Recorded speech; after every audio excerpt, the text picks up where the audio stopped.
जय हिंद दोस्तों, आपका स्टाफ सिलेक्शन कमीशन के ऑफिशियल यूट्यूब चैनल पे बहुत बहुत स्वागत है। तो दोस्तों यहाँ पे आपको एसएससी जीडी के क्वेश्चन पेपर मिलने वाला है फिर से। तो यहाँ पे आप देख सकते हैं जैसा कि क्वेश्चन यहाँ पे पूछा गया है, 25 क्वेश्चन आपको यहाँ पे रेगुलर मिलने वाले हैं एसएससी की जीडी की तरफ से। जिसमें से दोस्तों अगर आप 18 क्वेश्चन सॉल्व कर लेते हैं तो आप ये मान के चलिए आपका सिलेक्शन एसएससी जीडी में हो जाएगा। अगर आपने हमारी पिछली वीडियो नहीं देखी तो आपको जरूर से देखनी चाहिए, क्योंकि यहाँ पे आपको रेगुलर वीडियो मिलने वाली है एसएससी जीडी की तरफ से।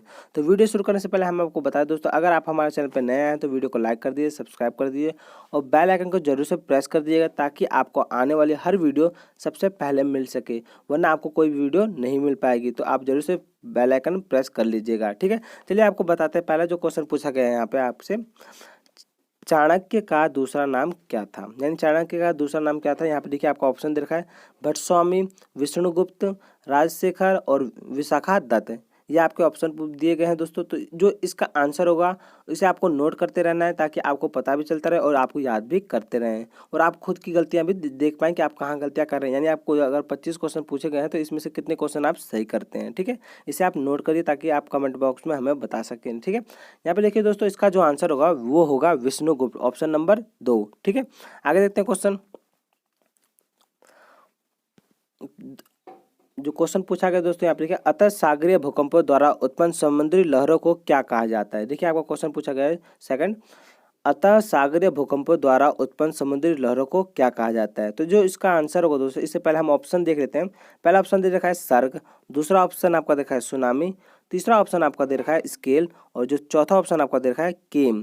तो दोस्तों जो इसका आंसर होगा उसे नोट करना आपको जरूरी है, क्योंकि ये बहुत ही इंपॉर्टेंट क्वेश्चन होता है। जब भूकंप आता है समुद्र की लहरों में, समुद्रों में, तो उससे क्या होता है, लहरें उत्पन्न होती हैं, तो वो उसे हम क्या कहते हैं, सुनामी। और ज़्यादातर ये केस कहाँ देखने को मिलता है, जापान में आपको ये केस देखने को मिल जाता है। सबसे बड़ी सुनामी वहीं आई थी, जिसकी वजह से जो जापान था वो थोड़ा खिसक भी गया था। तो आप इसे नोट कर सकते हैं, ठीक है। आगे देखिए दोस्तों, आपका जो तीसरा क्वेश्चन पूछा गया यहाँ पे, मारियाना ट्रेंच किस महासागर में स्थित है, सबसे गहरा ट्रेंच है। तो आपको बता दें दोस्तों, मारियाना ट्रेंच है वो सबसे गहरा समुद्र का निचला भाग है, ठीक है। तो आप इसे नोट कर सकते हैं, सबसे गहराई कहाँ है, मारियाना ट्रेंच में ही है, ठीक है। इसका जो ऑप्शन आपको पूछा गया यहाँ पे देखिए क्या पूछा गया, कहाँ पे स्थित है। तो पैसिफिक ओशन में स्थित है, यानी प्रशांत महासागर में स्थित है, अटलांटिक महासागर में स्थित है, हिंद महासागर में स्थित है, या आर्टिक महासागर में स्थित है। तो आप इसे नोट जरूर से कर लिए दोस्तों, इंपॉर्टेंट क्वेश्चन में आ सकता है, ठीक है आपको। तो इसका आंसर होगा दोस्तों वो है प्रशांत महासागर, ठीक है। यानी आपका आंसर क्या है, प्रशांत महासागर। इसे आप नोट करिए जरूर से। आगे देखिए दोस्तों, आपको क्वेश्चन पूछा गया, भारत संविधान का लागू हुआ था।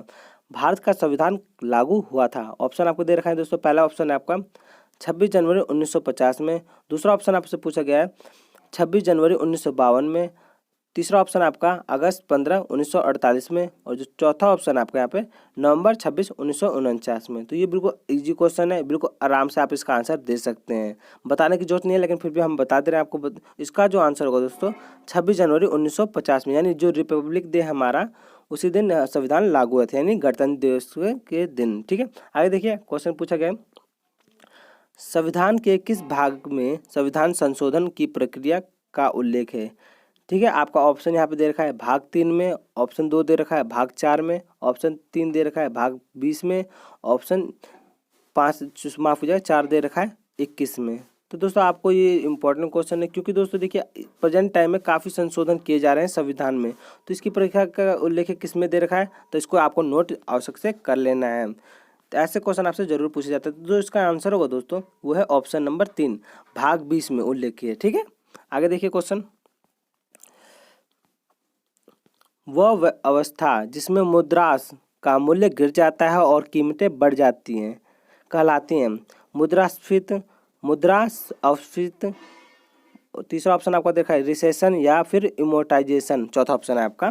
तो जो इसका आंसर होगा दोस्तों वो होगा पहला, यानी पहला जो ऑप्शन है आपका मुद्रास्फीति, ठीक है। ये आपका ऑप्शन है, वो आंसर बिल्कुल सही है, तो आप इसे नोट कर सकते हैं, ठीक है। आगे देखते हैं क्वेश्चन पूछा गया आपसे।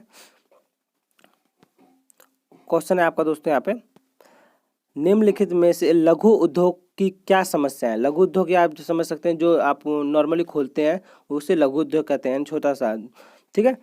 ऑप्शन आपको दे रखा है, पहला क्वेश्चन है आपका, माफ कीजिएगा, पहला ऑप्शन है यहाँ पे पूंजी का अभाव है, दूसरा है विपणन जानकारी का अभाव, यानी आपको जानकारी कम होती है, लेक ऑफ मार्केटिंग इन्फॉर्मेशन, ठीक है। तीसरा ऑप्शन आपका दे रखा है कच्चे माल का अभाव, और जो चौथा ऑप्शन है आपका सभी विकल्प सही हैं। तो इसका जो आंसर होगा दोस्तों वो सभी विकल्प सही है, क्योंकि देखिए कभी कभी क्या होता है, पूंजी का भी अभाव होता है, जानकारी भी नहीं होती मार्केट की, ठीक है। और जो तीसरा ऑप्शन आपको पूछा है कच्चे माल का अभाव, ये भी सेम चीज आपने नोटिस किया होगा अगर आपने कोई वो अपना उद्योग खोला होगा, ठीक है। और जो चौथा ऑप्शन आपका दे रखा है सभी विकल्प सही, जो इंपॉर्टेंट है, तो आपका क्या आंसर हो गया, सभी विकल्प सही है। ऐसी चीज़ आपको देखने को इजीली मिल जाती हैं। देखिए आप जो आपका जो तीसरा क्वेश्चन है यहाँ पे पूछा गया, नेक्स्ट क्वेश्चन है किसी तत्व का समस्थानिकों के बीच अंतर किनकी भिन्न यानी अलग संख्या की उपस्थिति के कारण होता है। फिर से क्वेश्चन पढ़ दे रहे हैं आपके लिए, किसी तत्व के समस्थानिकों के बीच अंतर किसकी भिन्न संख्या की उपस्थिति के कारण होता है। पहला ऑप्शन आपको दिया गया है प्रोटॉन, दूसरा ऑप्शन आपका दिया गया है न्यूट्रॉन, तीसरा ऑप्शन आपका यहाँ दे रखा है इलेक्ट्रॉन, और जो चौथा ऑप्शन है आपका यहाँ पे फोटोन, ठीक है। तो जो इसका आंसर रहने वाला है दोस्तों आपको बता दें, इसका आंसर होगा दोस्तों न्यूट्रॉन, ठीक है। किसी भी चीज़ की डिपेंड करता है, वो किस पे डिपेंड करता है, न्यूट्रॉन पे, ठीक है, कि वो क्या चीज़ बनेगा। आगे देखते हैं क्वेश्चन, देखिए 85 नंबर क्वेश्चन है आपका, भस्मों का स्वाद क्या होता है, यानी खालिस्तान दे रखा है, भस्मों का स्वाद खालिस्तान होता है। तो आपको ऑप्शन यहाँ पे दे रखा है, ये आपको पता होना आवश्यक है दोस्तों। बेस का भी पता होना चाहिए, यानी भस्मों का भी पता होना चाहिए, और एसिड का भी पता होना आवश्यक है, ठीक है। तो आप कमेंट बॉक्स में बताइए कि एसिड का स्वाद कैसा होता है, ठीक है। देख लेते हैं इसका ऑप्शन है आपका, तो हमने बता दिया। इसका जो आंसर रहने वाला है दोस्तों वो है आपका ऑप्शन नंबर फर्स्ट, यानी खारा, ठीक है। इसे हम आगे देखते हैं क्वेश्चन। 86 नंबर क्वेश्चन आपका पूछा गया, शरीर का वजन, ठीक है, शरीर का वजन खालिस्तान दे रखा है। पहला ऑप्शन आपको देखा है पृथ्वी की सतह पर सभी जगह एक समान होता है, ठीक है।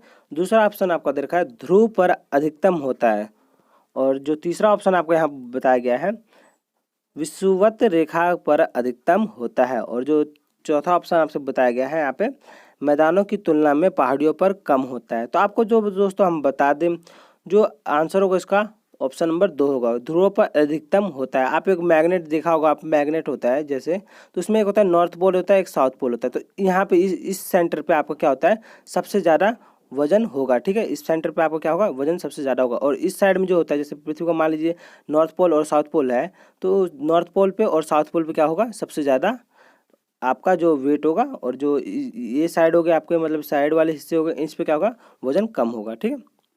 आगे देखते हैं आपका क्वेश्चन पूछा गया यहाँ पे, वॉशिंग मशीन का कार्य सिद्धांत क्या है। तो देखिए जो पहला ऑप्शन है आपका यहाँ पे दबाव शक्ति है, अपोहन है दूसरा ऑप्शन, तीसरा ऑप्शन आपका देखा अपकेंद्रण है, और जो चौथा ऑप्शन है डिफ्यूजन यानी विसरण। तो जो इसका आंसर होगा दोस्तों आपको बता दें, जो क्या है अपकेंद्रण, ठीक है। क्या होता है उसमें, क्या होता है, आप वो सामान डालते हैं, मतलब अपने कपड़े डालते हैं, तो वो क्या होता है गोल गोल घुमाता है, तो ये क्या होता है अपकेंद्रण की प्रतिक्रिया होती है, यानी प्रक्रिया होती है, ठीक है। आपका ऑप्शन देखिए दोस्तों, माफ कीजिएगा, क्वेश्चन नंबर देखिए 88, संसार का सबसे छोटा पुष्प कौन सा है। तो आपको ऑप्शन यहाँ पे दे रखा है, पहला ऑप्शन है आपका रेफ्लेशिया, दूसरा ऑप्शन आपका है कमल, तीसरा ऑप्शन है आपका गुलाब, और जो चौथा ऑप्शन आपका वुल्फिया। तो दोस्तों आपको पता है जो रेफ्लेशिया होता है वो सबसे बड़ा फूल माना जाता है, ठीक है। इसकी जो स्मेल है वो भी अच्छी खासी नहीं होती, यानी बहुत गंदी स्मेल आती है, इससे सड़े हुए मांस की तरह आती है। इसका नाम है दोस्तों रेफ्लेशिया, यानी सबसे बड़ा फूल क्या है हमारा, रेफ्लेशिया, ठीक है। तो ये तो ऑप्शन होने वाला नहीं है। दूसरा ऑप्शन दे रखा है कमल, ये भी नहीं होगा ऑप्शन। तीसरा ऑप्शन आपका दे रखा है गुलाब, तो बचा क्या दोस्तों, वुल्फिया। तो जो सबसे छोटा फूल पुष्पक होता है यानी फूल होता है वो क्या है, वुल्फिया, ठीक है। आप इसे टिक कर लीजिए और नोट भी कर लीजिएगा दोस्तों। दोनों ऑप्शन आपको बता रहे हैं, पहला जो सबसे बड़ा फूल होता है वो रेफ्लेशिया होता है, और जो सबसे छोटा फूल होता है वुल्फिया होता है, इसे नोट कर सकते हैं आप, ठीक है। आगे देखिए दोस्तों, कोशिका में न्यूक्लियस की खोज सर्वप्रथम किसने की थी। क्वेश्चन आपको पूछा गया कोशिका में न्यूक्लियस की खोज किसने सर्वप्रथम की थी, ठीक है।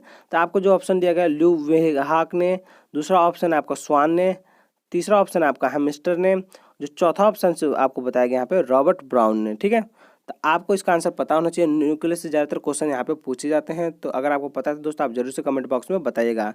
तो आपका जो आंसर होगा दोस्तों रॉबर्ट ब्राउन रहने वाला, ठीक है। ऑप्शन 4 क्या है आपका आंसर रहेगा, ठीक है। न्यूक्लियस की खोज किसने की थी सबसे पहले, माफ कीजिए, न्यूक्लियस की खोज सबसे पहले की थी रॉबर्ट ब्राउन ने, ठीक है। आगे देखिए 90 नंबर क्वेश्चन है, मांसपेशियों का अध्ययन कहलाता है माइक्रोलॉजी, मायोलॉजी, मास्ट्रोलॉजी या फिर नेफ्रोलॉजी।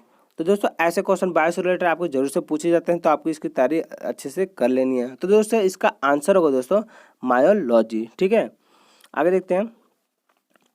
पर्यावरण का अजय अव्यय का उदाहरण है, खालिस्तान आपका दे रखा है यहाँ पे। जो पहला ऑप्शन आपका दे रखा है वनस्पति, दूसरा आपका दे रखा है जानवर, तीसरा ऑप्शन है वायु, फिर चौथा ऑप्शन आपका दे रखा है सभी विकल्प सही हैं। तो इसका जो आंसर होगा दोस्तों आपका ऑप्शन नंबर 3 यानी वायु। तो 92 नंबर आपको क्वेश्चन है दोस्तों, यहाँ पे देखिए जो क्वेश्चन पूछा गया आपसे, इनमें से सर्वाधिक तेज गति का प्रिंटर किसे माना जाता है। तो पहला ऑप्शन है आपका दोस्तों लेजर प्रिंटर, दूसरा आपका है जेट प्रिंटर, तीसरा आपका प्रिंटर है दोस्तों थर्मल प्रिंटर, जो चौथा आपका प्रिंटर यहाँ पे दे रखा है डेजी व्हील प्रिंटर। तो दोस्तों आपको बताया जो लेजर प्रिंटर होता है सबसे फास्ट होता है, लेजर प्रिंटर आपका आंसर रहने वाला है। ठीक है, आप इसे नोट कर सकते हैं, इंपॉर्टेंट क्वेश्चन में ये पूछा जा सकता है।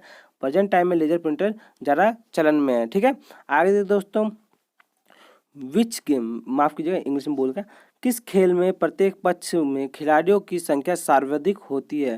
पहला ऑप्शन आपका दे रखा है दोस्तों फुटबॉल, दूसरा आपका ऑप्शन दे रखा है रग्बी फुटबॉल, तीसरा ऑप्शन आपका है हॉकी, और जो चौथा ऑप्शन है आपका दोस्तों यहाँ पे आइस हॉकी। तो जो इसका आंसर होगा दोस्तों आपको बता दें वो है आपका रग्बी फुटबॉल। इसमें सबसे ज़्यादा प्लेयर, तो ये क्या है अमेरिकन गेम है दोस्तों, तो रग्बी फुटबॉल में सबसे ज़्यादा प्लेयर यहाँ पे आपको देखने को मिल जाते हैं। ठीक है, आगे देखिए दोस्तों 94 नंबर क्वेश्चन है आपका, निम्नलिखित में से किस पुस्तक का संबंध मोगली से। मोगली का नाम आपने सुना होगा, काफी बार आपने सुना ही होगा मोगली का नाम, जंगल बुक आपकी कहानी थी दोस्तों। तो आप देखिए यहाँ पे ऑप्शन आपको दे रखा है डॉटर ऑफ द ईस्ट, यानी डॉटर ऑफ द ईस्ट पहले बुक है दोस्तों, दूसरी बुक यहाँ पे बताई गई आपको मालगुडी डेज में, तीसरी बुक है दोस्तों आपकी एन एनालॉग इंडियन। ठीक है, जो चौथा आपका बुक है दोस्तों यहाँ पे जंगल बुक दिया है। तो दोस्तों आपको सिंपली इसका आंसर पता चल चुका है दोस्तों। तो जो इसका आंसर होगा दोस्तों जो जंगल बुक, यानी क्या है निम्नलिखित में से किस पुस्तक का संबंध मोगली नामक एक पात्र से है। तो इसका आंसर क्या होगा जंगल बुक, आपको पता है दोस्तों। ठीक है, आगे देखते हैं 95 नंबर क्वेश्चन है आपका दोस्तों, केंद्रीय संस्कृति एवं पर्यटन राज्य मंत्री ने इनमें से किस स्थान से स्वच्छ भारत ऐप का प्रारंभ किया। ठीक है, आपके ऑप्शन यहाँ पे दे रखे हैं दोस्तों लाल किला से, दूसरा ऑप्शन है आपका संसद भवन से, तीसरा ऑप्शन है आपको दोस्तों राष्ट्रीय संग्रहालय से नई दिल्ली से जो है। ठीक है, जो चौथा ऑप्शन है नो ऑप्शन इज करेक्ट, यानी कोई भी विकल्प सही नहीं है। तो जो इसका आंसर होगा दोस्तों 95 नंबर क्वेश्चन का वो है आपका ऑप्शन नंबर 3 यानी राष्ट्रीय संग्रहालय नई दिल्ली से। ठीक है, आप इसे नोट कर लीजिए दोस्तों। आगे देखिए दोस्तों 96 नंबर आपका क्वेश्चन पूछा गया है, क्वांटम सिद्धांत का प्रतिपादक कौन है।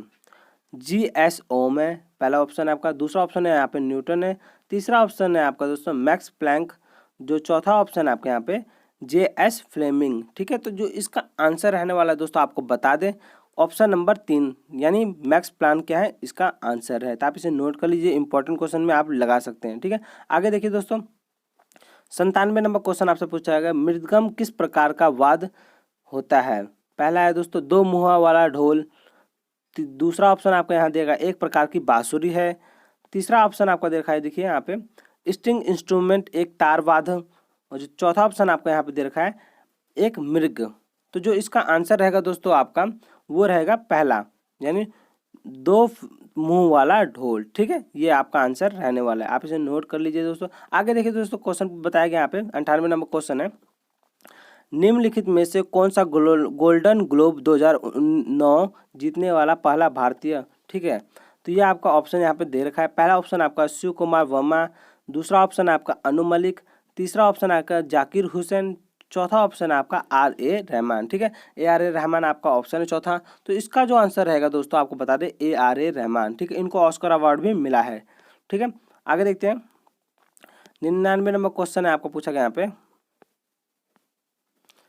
निम्नलिखित में से किस देश की सरकार ने हिंदू विवाह विधेयक 2016 को पारित किया था। तो पहला ऑप्शन आपको दे रखा है यहाँ पे नेपाल, दूसरा ऑप्शन है आपका बांग्लादेश, तीसरा ऑप्शन है आपका पाकिस्तान, और जो चौथा ऑप्शन है आपका श्रीलंका।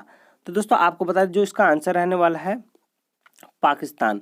ठीक है, पाकिस्तान इसका आंसर है दोस्तों, आप इसे नोट कर लीजिए, इंपॉर्टेंट क्वेश्चन में आपको पूछा जा सकता है। आगे देखिए दोस्तों आपसे जो क्वेश्चन पूछा गया है 100 नंबर क्वेश्चन है दोस्तों। आगे देखिए बांग्लादेश अपनी स्वतंत्रता दिवस कब मनाता है।